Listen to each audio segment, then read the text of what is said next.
You're listening to Night Dreams Radio And with Gary Anderson. Boy, I almost blew that one. Anyway, this is Gary. You're listening to Night Dreams Talk Radio.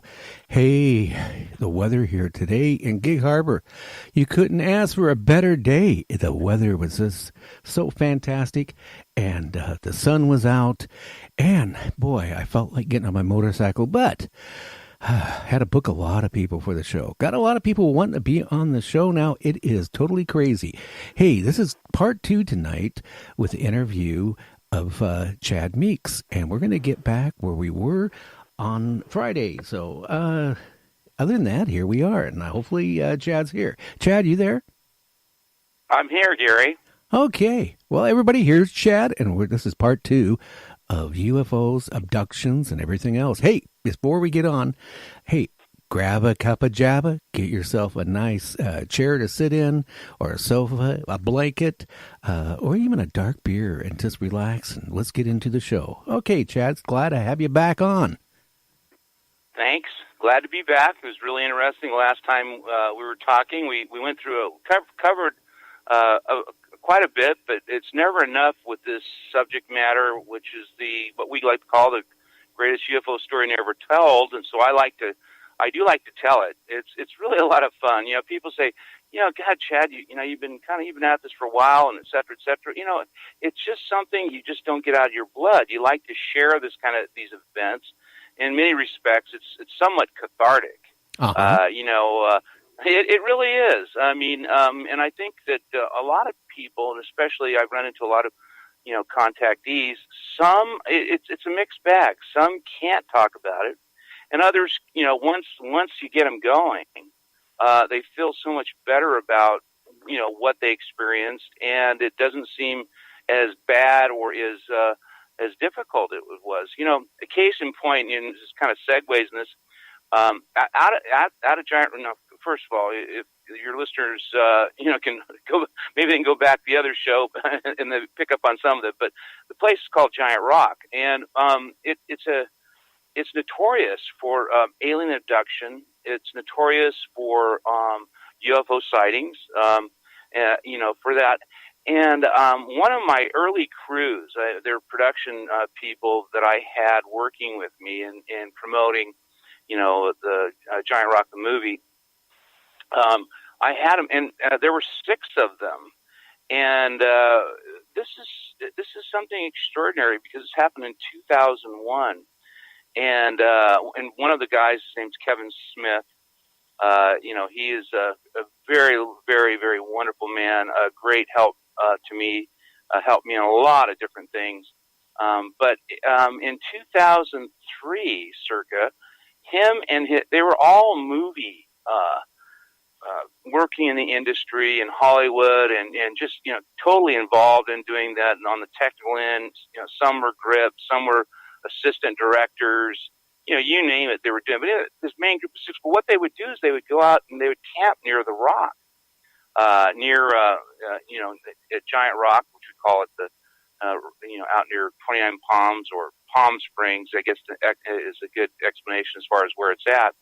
And they would camp there. Now, they were there, and they would do it quite regularly because, it was a great place to relax. It's open, it's free. And it was a great place, and they'd go out and have a couple of beers and just go out and look at the stars. Well, this is one of the girls. They actually saw a spaceship land out in the middle of there's a dry lake out there, and there was a ship that landed. Oh, wow. And this is extraordinary. Extraordinary. And this is recent too. So this is one I like to share. Anyways, I talked to her on the phone for about 4 or 5 hours, and she went into detail. The one girl who actually was abducted, they all saw it, and she ran up the ship, and she was taken up in the ship. Oh, wow. And, was she scared? Was she scared? Yeah. Oh God! I keep trying to get into this. Did you guys have maybe one too many beers or something? Because it takes a lot of well, it was a she, but so I can't say balls or whatever, but it takes a lot of gumption to go. I couldn't do it. There's no way I would have enough balls to do it. I would do it in a heartbeat. I would do it in a heartbeat. But and simply, now I would. But she did, and she ran up to it, and they actually took off with her in it. Oh, wow. And she was gone, and there were 5 witnesses that saw it, and they were absolutely beside themselves. They were freaked out. And then the ship disappeared, and then it dropped her off behind Giant Rock, which is this 10-story displaced boulder out in the middle of nowhere, and it dropped her off. And so she was speaking when she got out, she was speaking in a computer language, which they didn't know, and it was a mess. Absolute mess, and they're all completely freaked out as far as the whole event. So this is like, okay, yeah, everyone heard about the legend of Giant Rock, and then they became a part of it. Well, one of the things I did it's on my YouTube channel called The Real Truthers. Anyway, so I've had various guests come on and share their experiences, as far as with UFOs and extraterrestrials, angels, you name it. And we've got them on. Some are really extraordinary. I wanted her so badly, so I'm talking to her for 5 or 6 hours, and she agreed to come on camera. And I said, okay, we'll do this, and such that. Well, then she got second thoughts, and this is what kind of segues into that whole thing. She got really bad second thoughts. The trauma had come back to her as far as the whole event, and then eventually she said, "No, I can't do it. I can't do it." I was really, one thing, interrupt you. This is like if you're in a car accident. It doesn't sink in till you go home and you relax, and then all of a sudden you get scared and everything sinks into your head. Well, what did just happen to me? Well, that's probably what was happening to her. It took a little time before she could really comprehend exactly what happened. Right. Well, we've all had. I mean, I don't know if you, like you mentioned, this PTSD, post-traumatic stress disorder. I had that early on with my own experiences, but also too, I mean, it's more mundane things. Like, for instance, I know people get in accidents and quite often, and it leaves an indelible imprint.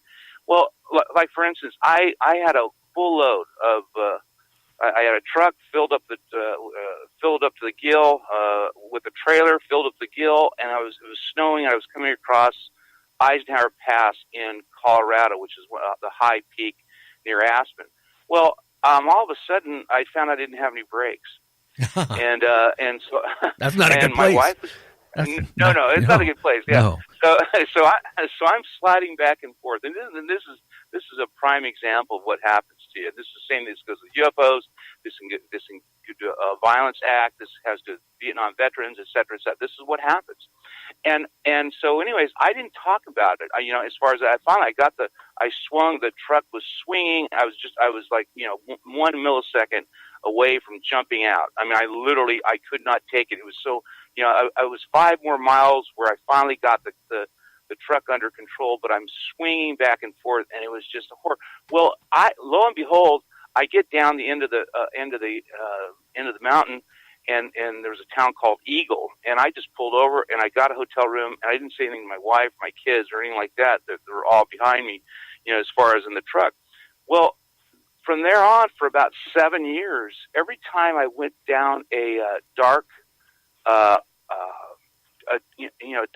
downgrade of anything of 3%, I would immediately go into a panic attack. Oh, yeah. I would sweat profusely.